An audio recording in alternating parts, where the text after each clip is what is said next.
Ladies and gentlemen, the next presenter is Andre Labuschagne, Executive Chairman of Aeris Resources Limited. Andre is an experienced mining executive with a career spanning more than 25 years, primarily in the gold industry. He has held various executive roles in South Africa, PNG, Fiji and Australia for a number of leading gold companies, including Emperor Gold Mines, DRD Gold and Anglo Gold Ashanti. Previously as the Managing Director of ASX-listed gold company Norton Goldfields, Mr Labuschagne led the company's growth to a significant Australian gold producer prior to its sale to a major Chinese gold company in 2012. Please make welcome Andre. Thank you very much, Marcus. I just want to say the card draw was all above board, so those who missed out, we'll have it again next year. It's very nice to be back at Diggers after all the experience with Norton Goldfields. We're sort of locals, but this is the first time which we as Aeris Resources will have opportunity to present, and thank you very much for that opportunity. I think it just comes down to the work the team has put in the last 6 years, where we took on the then Straits Resources, but now Aeris Resources, where we had $140 million in debt, 2 loss-making mines, and over a period of 6 years, we now today can stand up here and say, well, we've got a balance sheet which makes sense. We've got the Tritton copper mine doing exceptionally well, and we're ready now to look at how do we grow this business beyond where we are. We'll go through the disclaimer, compliance statement, but really, what is the investment highlight for us at Aeris? So we've got the Tritton copper mine. For this year, we're forecasting 24,500 tonnes of copper. Last year, we did the same, 24.5, but we produced more than 26,000 tonnes of copper. Tritton has consistently, over the last 6 years, produced more than 25,000 tonnes of copper, which is a great result, which allowed us to keep negotiating on the debt position we were in at the time. Typically we'll mine 2 underground mines, and we'll talk a little bit more about those. We've got a 1.8 million tonne process plant, and at this point in time, we've got a 4-year mine life, but each one of the projects we'll mine in the next 4 years does extend, and it's got opportunities to extend. What we've done over the last 6 years is, as we focus on the balance sheet, we really didn't focus much on exploration and future growth, but over the last 2 years, a lot more effort has gone into our exploration. We'll talk a bit more in depth about where we are and what's the plans. People who know we've got 70% of a project on Lake Torrens. That's between Olympic Dam and Carrapateena. We have drilled a few holes. We'll talk a bit more about those.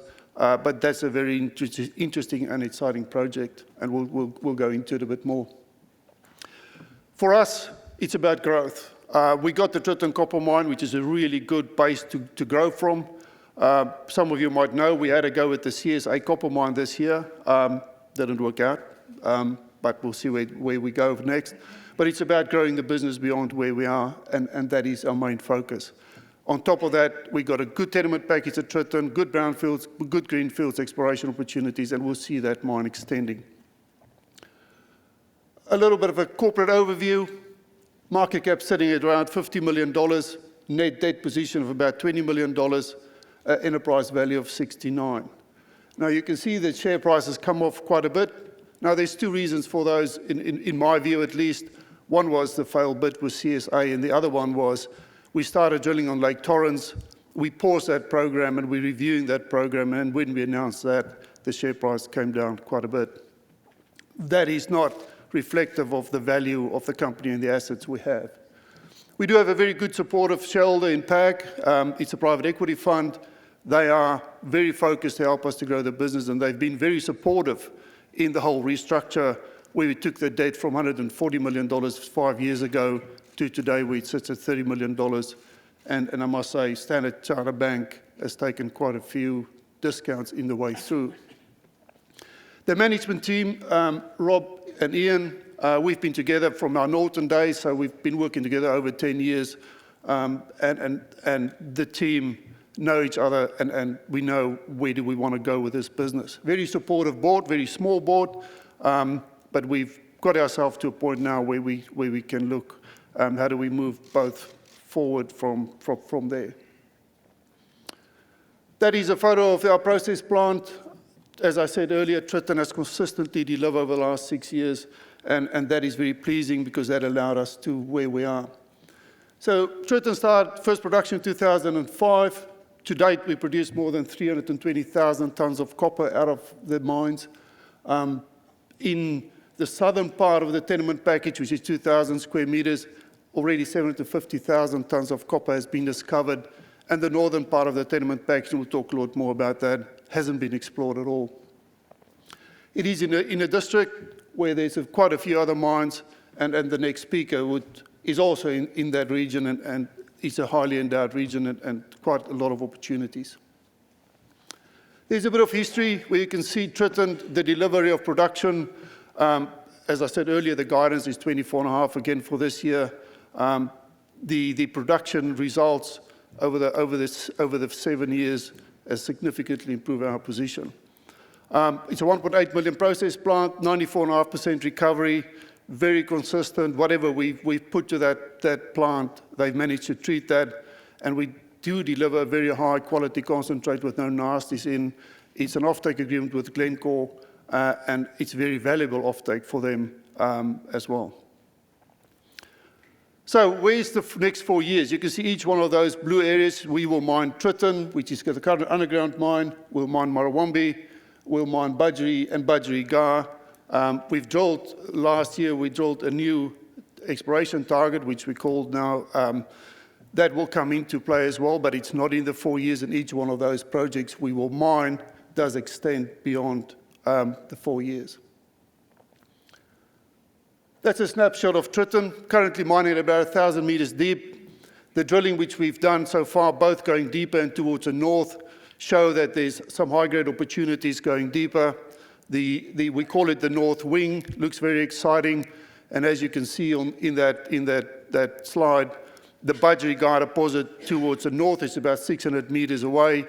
We've started the development to get there and drill that out further. Current work underway shows that there's about 1.6 million tons at around 1.6%. There is a high-grade zone. We need to drill it out a bit more, but that would then mean the extension of Tritton beyond the current plan in all those 3 areas. The Budgery-Gar deposit has always been there. The beauty of that is you can mine it out of the same infrastructure which is already in place for Tritton.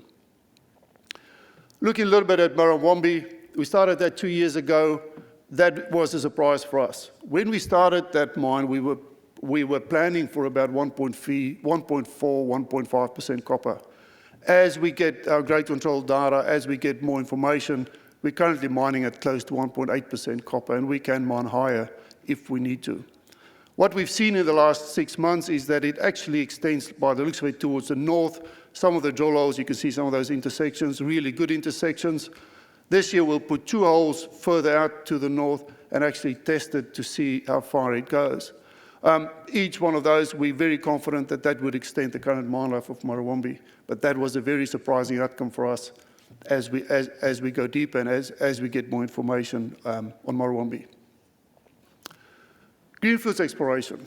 That is the game changer for us. We know that we got enough life for plus 5, 6 years from the current mines, but we do have a very large tenement package. We've got 2,100 square meters of ground in a very highly prospective area.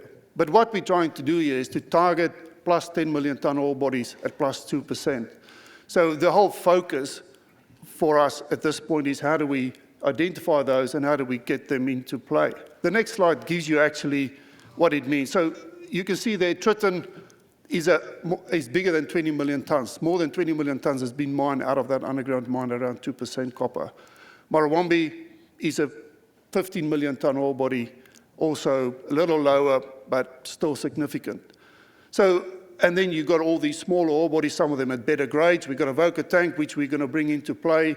That is plus 2.5% copper. So in that southern part, if you look at that slide, in the southern part of the road, 750,000 tons of copper has been identified in that 50-kilometer corridor. Now that corridor extends all the way up to the top and the north of our packages for another 65 and potentially another 40 kilometers. And that's the exciting bit. That hasn't been tested. Very little exploration has been done. And that's where our focus has moved to try to identify these additional, another Tritton or another Murrawombie mine. One of the successes we had so far is actually drilling out at Kurrajong. It has been identified for quite a while. We did some drilling last year. We've now upgraded it to an exploration target of around 3 to 4 million tonnes at 1.5 to 2%. Within there's a higher grade core, which would be plus 2.5, 3% copper. We're in the process to get approvals to drill more holes to actually bring it into an inferred resource. We're going through that approval process. But that would then become another project which you can start up as an underground mine, post-mining Tritton and Murrawombie. The real exciting bit is this northern part of our tenement package, which you can see there.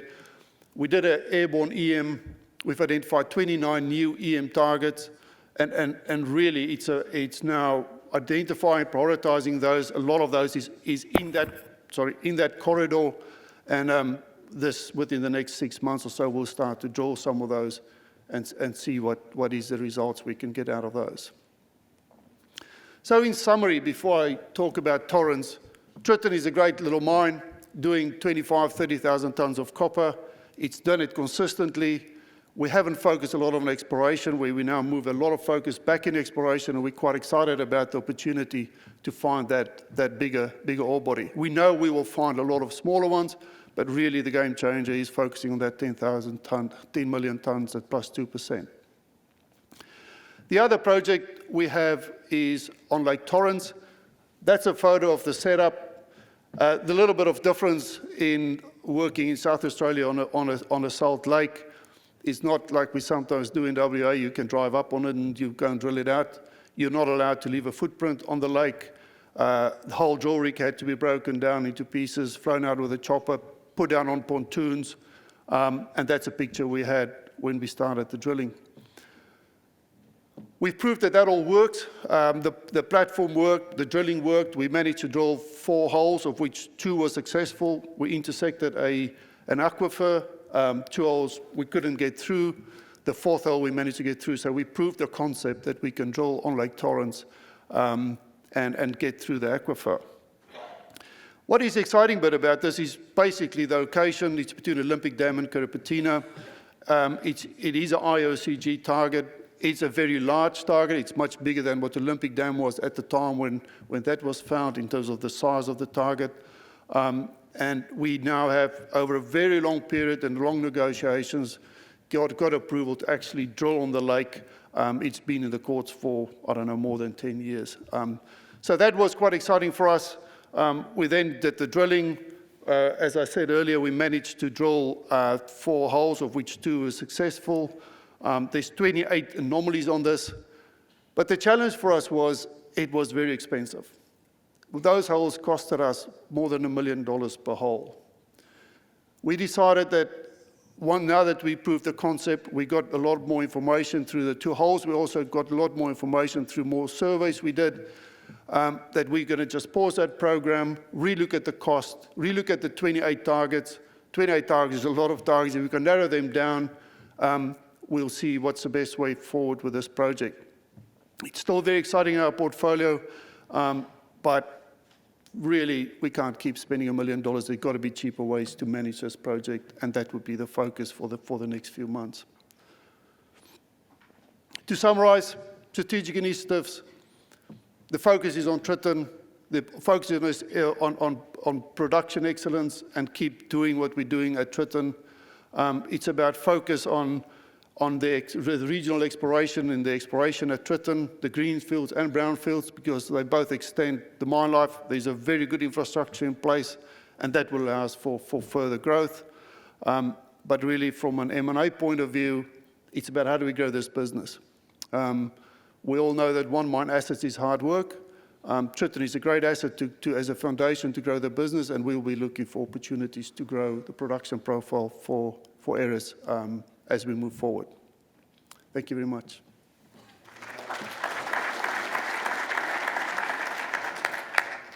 Questions for Andre? No questions? Everyone's a bit shy this morning. Thank you very much, Andre.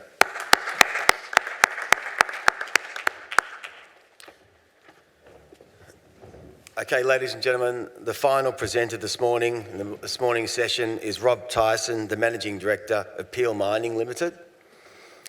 Mr. Tyson is a geologist with more than 20 years in the resources industry, having worked in exploration and mining-related roles for companies including Cyprus Exploration, Queensland Metals, Murchison Zinc, Normandy Mining and Equigold.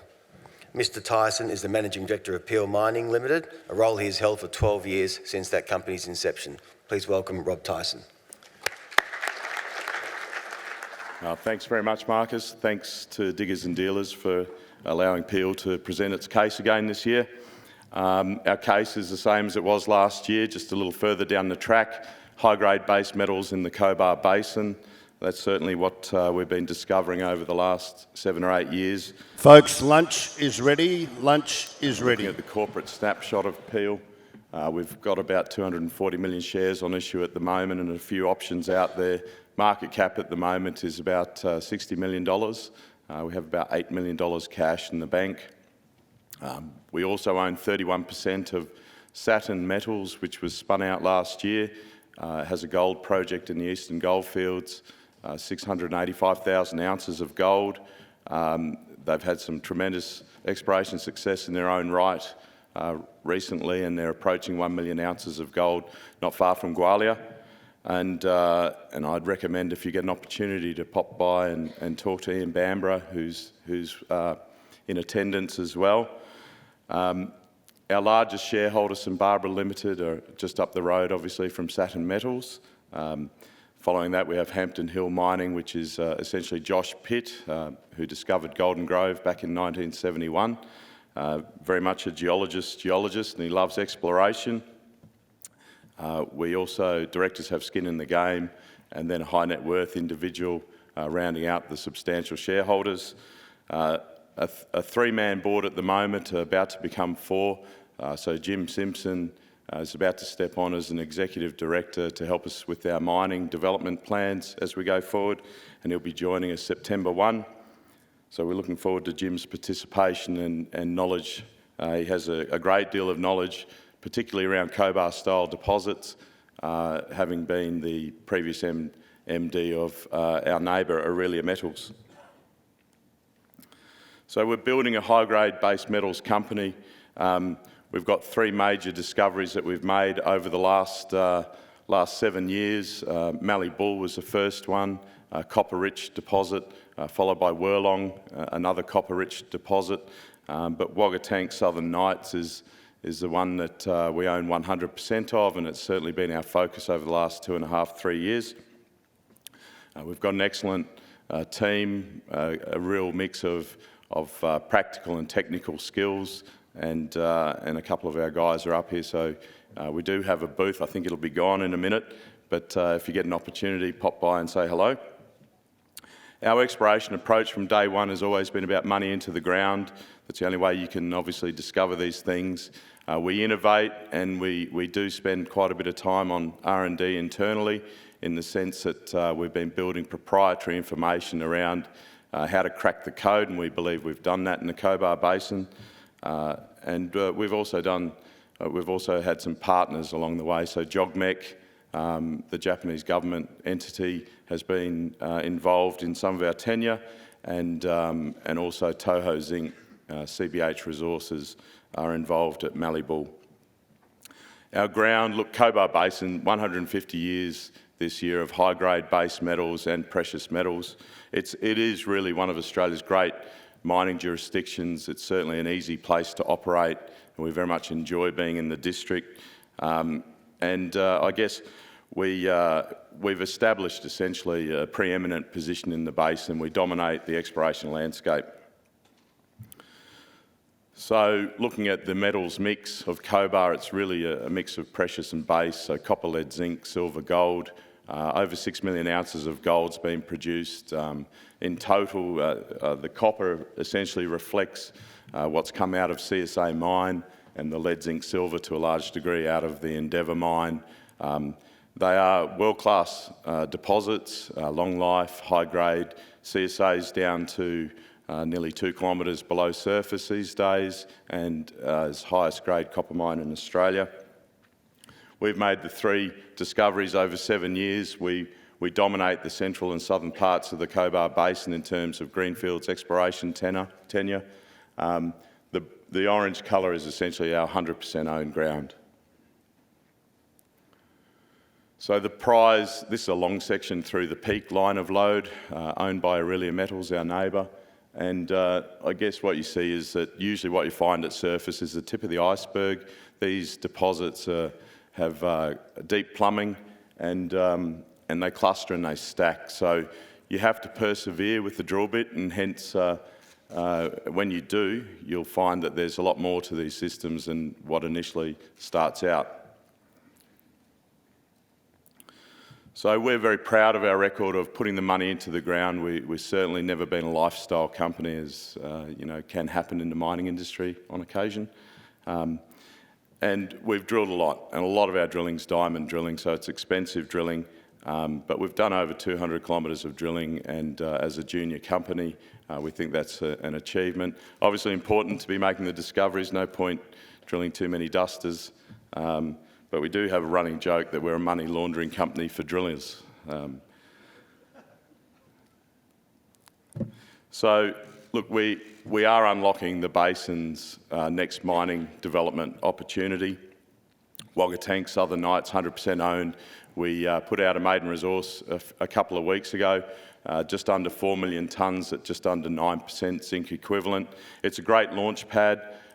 We see great opportunity to build on that resource. There was quite a bit of fruit left on the vine at the end of the resource estimation process, so we have a number of go-tos as part of our next program of work. Mallee Bull, 50% owned. It's one of Australia's highest grade undeveloped copper resources, and I'd make the point with both these deposits, there is a core of high grade within these systems that is essentially where the money printing can occur, and we're very excited about the potential going forward. So on a regional sense, we've got lots of blue sky. There's a large number of targets that we can go to, and we are working up as we persist. So Southern Nights, it's a major zinc-rich mineral system. It was originally, Wagga Tank was discovered in the mid-70s and drilled out until 1989 by a number of companies, but then walked away from and essentially land banked and forgotten. We picked it up in 2016, and we've done over 80,000 metres of drilling since then, and we can see a large-scale VMS system taking shape. It's early days.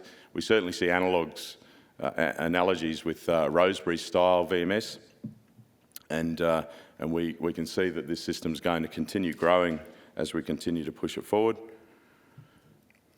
So about 1 million tonnes has landed in the indicated resource. It's high grade, 1 million tonnes, about 14% zinc equivalent, so that's essentially the core of this system. But as I said, we can see lots of potential to move more mineralisation into the system, but also increase the quality. So I guess we're hoping that we can essentially we're planning to get out there again very soon and increase the drill density sufficiently to hopefully double the amount in the indicated resource category, and also push the overall resource towards 5 million tonnes. And the work we've done today, it's been very efficient, about $33 US per zinc equivalent tonne cost to date. So the core that I mentioned, so just over 1 million tonnes of 14% zinc equivalent.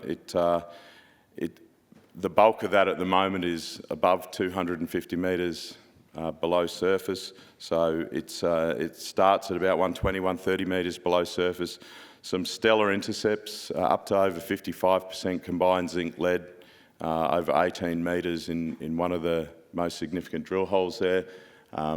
But essentially these pods are very high value propositions, and we see good potential to grow this particular lens. and also the odds are we believe that there'll be repetitions. So we think that this underpins the prospects of a development there sooner rather than later. This is what some of that core looks like. So it is classic VMS foliated type massive sulphide material, up to 69%, 70% combined zinc lead over 1 metre intervals in places. So a wonder of Mother Nature. And the system is open pretty much in all directions. So we've got 2 kilometres long strike to the system, so it's a camp scale system. We've only drilled to about 400 metres below surface, and we've seen some massive sulphide at that depth that really needs follow-up drilling. It didn't make it into the resource estimate this time, but we do have plans to go to it. So when you compare where we're at versus other Australian VMS or Cobar style systems, look, we've landed in a similar spot to a lot of other deposits prior to development commitments. So we think it bodes very well for the future. And I'd point to Golden Grove as an example of what these systems can do. And this is just the Gossan Hill part of Golden Grove. There's another part to the long section which covers the Scuddles area. But you've got to stay the course and persist to extract the maximum value. And Golden Grove, I understand, is going great guns still, over 30 years later. The exploration potential is excellent. So we've got a system, essentially a ring-like structure with a heat source or engine driving the mineralisation at depth, we believe, some sort of intrusive. 4 kilometres to the east of Southern Nights is a prospect called Fence Line where we see very similar mineralisation. So a lot of work to come over the years ahead. So the forward program, essentially, look, we've finished all the drilling, we've put out the resource. We're going to complete an internal scoping study based off what we know right now, but we'll be back out there imminently with follow-up drilling to expand that resource and increase the quality at the same time. We've got substantial met test work underway and the results look really promising, so we look forward to pushing that along as well and getting that out to the market in due course. But we will continue to, I guess, move on to the pre-development opportunities that exist, and Jim Simpson, we're looking forward to him helping in that regard. So Mallee Bull, very high-grade core to Mallee Bull, but it's in its own right, just under 7 million tonnes at about 2% sort of copper equivalent, so it's a very significant deposit. We've drilled as deep as about 800 metres below surface, and it was still there, but getting thin, and each drill hole was costing around 300 grand, so you can't do too many of those. But it's an excellent proposition to be advanced towards mine development. We're looking at an exploration decline there. Our partner, CBH Resources, own the Endeavour Mill. That's likely to go on to care and maintenance at the end of this year. So there will be a lot of spare capacity. And we're looking at that as an option. Certainly Southern Nights, we believe, gives us critical mass, and that another option is the potential to build a new mill in the southern part of the basin, designed specifically for these two deposits. But in the short term, the plan is to look at an exploration decline, and we're getting that permitted at the moment. We've got a very high-grade lens sitting at the top of it, the Silver Ray Lode. It's a zinc-lead silver-rich lens. We think that'll give us some good payback on an initial investment to get that exploration decline down. And that obviously then becomes sunk capital and established infrastructure to allow us to really access the deeper levels of Mallee Bull. And that's where we've had our best copper hits. There's a core of very high-grade copper, very similar to CSA in style. Dead ringer, you can't tell the difference when you put them side by side. We produce a very sweet concentrate out of that from metallurgical test work, and that's really the main game. That's essentially the second stage of the proposition to get down to that. It sits at about 400 metres below surface, down to 700. So it's a very high-grade Cobar-style copper deposit, and obviously with the talk around electrification of the world's economy, we think it's a fantastic asset to have within us. Last but not least is our second discovery in timeline, Wirlong copper discovery, Cobar style system for certain. It's in joint venture with JOGMEC and they've been a great partner. We've been working away there diligently. We've had the rig back out there. We think we've got a much better structural understanding of it. But essentially we see that this could be a very similar proposition to Mallee Bull, very similar style. So we will continue to drill that out over the year or so ahead. So when you put your money into Peel, you know that it's going to the right places and you know that you're going to have a good chance of seeing some excellent drill core come back. We've established a great ground position in the Cobar Basin, certainly coveted by, I think, other parties, and we're very pleased to be there. We've worked very hard to establish it. And I guess we've done it with a tight capital structure. We've made sure we've maximised every dollar we could. So thanks for your interest today.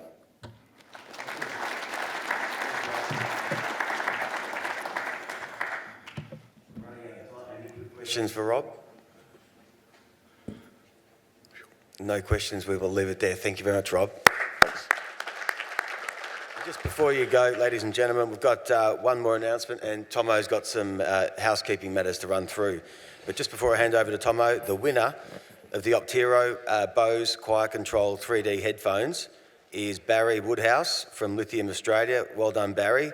So Barry Woodhouse, can you please accept your prize from Optiro at booth 63? Over to you, Tomo. Thanks, Mr. Chairman. Just a few quick things. Firstly, the screen in the main marquee will be turned off shortly, and there will be none of the presentations being done here will go into the main marquee at all. However, they will go into the small marquee, and on my right, there's a TV in there, and it will be there. But I would encourage you all to come in here. As I mentioned earlier, there's going to be forklifts all over the place. We can't start work until such time as everybody's out of there. Power to the booths in the blue centre will be turned off in the next few minutes as the contractors prepare for the pull down of the internal booths from 12:20. And at 12:20, I just say again, we need everybody out of the large marquee because from a safety point of view, we can't start until you're there, until you've gone. And by this time tomorrow, all the walls will be off the main marquee. So don't leave anything there and think that you're going to come back and find it tomorrow because it mightn't be there. Thanks very much. Thanks, Tomo. Thanks for your attendance, everyone.